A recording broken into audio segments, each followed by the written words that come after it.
In 1970s New York and Philadelphia, a new visual language was claiming the city.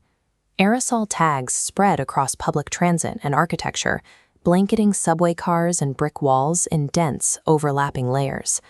City officials viewed this proliferation of tags as a visual siren of civic failure.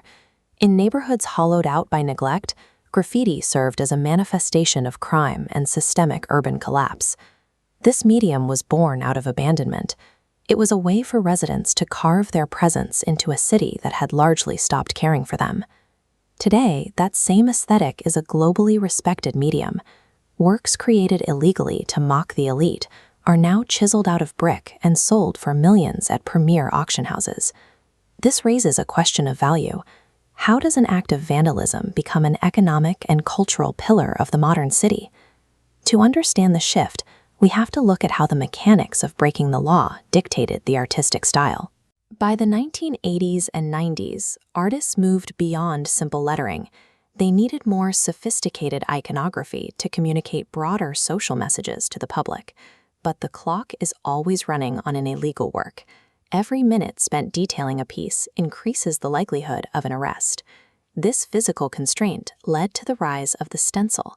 By cutting a design beforehand, an artist can apply a high-contrast, detailed image to a wall in mere seconds. Wheat pasting offered a similar advantage. Artists could prepare massive posters in the safety of a studio and install complex, large-scale works virtually overnight. This utilitarian toolkit took shape on the street, driven by the immediate need for evasion rather than academic theory.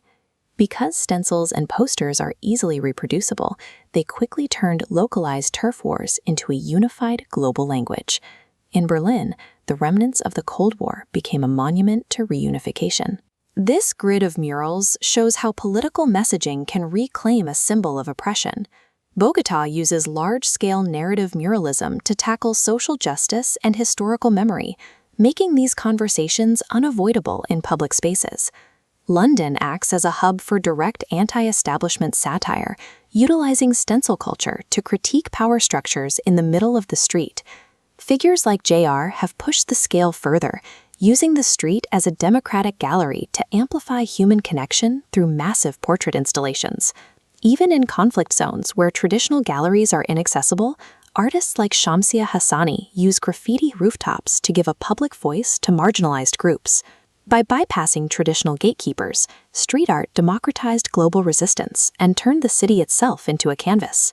In the modern era, the subversive nature of the movement has met with widespread institutional acceptance. Cities now actively curate what they once criminalized.